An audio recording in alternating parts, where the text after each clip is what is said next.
Stuck in an on-again, off-again diet, exercise, and health cycle, mindset and wellness expert Sonia Jhas has been there.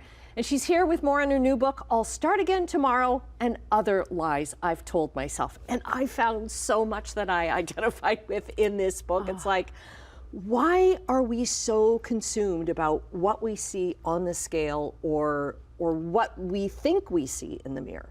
It's what we've been taught, right? We've been raised in this environment where women are supposed to be 120 pounds, or that flat stomach, built booty. We're supposed to have a certain aesthetic.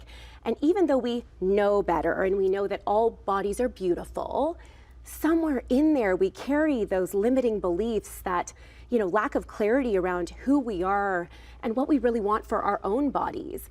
And it sends us down this spiral where we end up in the vortex of chasing all these different tactics to try to get to the weight loss that's going to finally make us feel happy. And what we realize is we never get there. Yeah. And it's exhausting, isn't it? Yeah, you talk about losing 10 pounds is not going to make you happy. Oh. To say that I spent so much of my life believing that happiness was just 10 pounds away would be such an understatement. And I think, as you get older and you feel defeated time and time and time again, realizing that there is no end destination for happiness.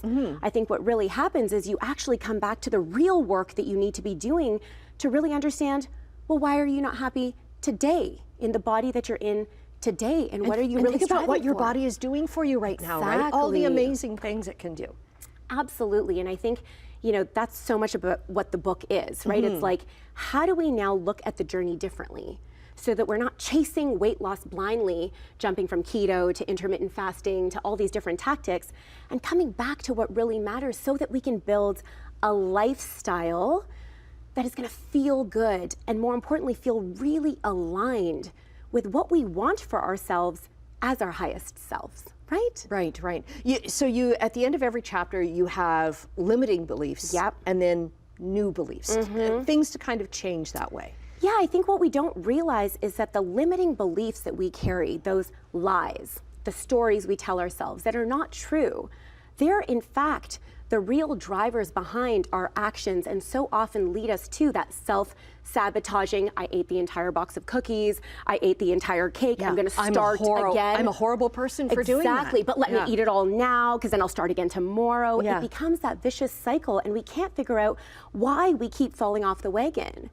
It's only in rewriting those lies, those stories, and really unpacking the narrative within that we can really set the stage for real momentum and transformation. Right. You say you got to get off the hamster wheel. Namely, get off the treadmill. Get off the treadmill, ladies. Strength training is not going to make you big and bulky and masculine. It's really important to really get clear on the fundamentals so that, again, it's like we're not chasing this idea of shedding the fat quickly and then I'll try and get stronger later. Yes, Exactly. You got it. Because I've heard people actually say, well, I want to join that fitness class, but I need to lose weight first. Exactly. And it's like, wow, the chicken and the egg. Yeah. Right? The chicken and the egg. And I think so many of us feel like we're the only ones struggling with this. It's like, she can do it. She's hardcore enough. I can't figure it out. And I think what we don't realize, especially with social media and just everything we're exposed to, that we are not alone in this struggle. And that's why I wanted to really lay out my raw, real stories, because I think it's so easy to think that us as like mindset or wellness people, we crack the code. We had gifted genes and we've arrived on the scene because you tell your story in this book. Right? That's the thing. It's like, I want people to know that it's been treacherous and hard, but there's freedom on the other side if you do the right work. Yeah. Right? Okay, we've run out of time, but the book is available now, we'll get all the info up on our socials at chch.com/morninglive. Sonia, great to have you on the show. As always, thank you.